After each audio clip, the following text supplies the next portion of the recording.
মা, কাল আমার পুতুলের বিয়ে, তোমার মনে আছে তো? আমার কিন্তু ছোট শাড়ি চাই, একটা মালা চাই, একটা ছোট ব্যাগও চাই। আর তুমি আমার পুতুলের বিয়েতে ছোট ছোট লুচি ভেজে দেবে তো মা? ও মা! পুতুলের বকবক শুনতে শুনতে কখন যে চোখটা লেগে গিয়েছিল মাধবী। তারপরেই মেয়ের কথা শুনে চোখটা খোলে। সব হবে মা, তুই বলেছিস, যা যা জোগাড় করবো বলেছি তো। এখন তুই ঘুমো দেখি, আমাকে আবার সকালে উঠে রাজ্যের কাজ করতে হবে।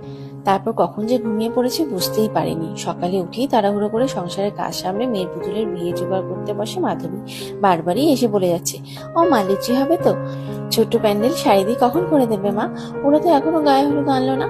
ওহ, পাকা বুড়ি একটা, পুতুলের আবার কিসের গায়ে হলুদ রে?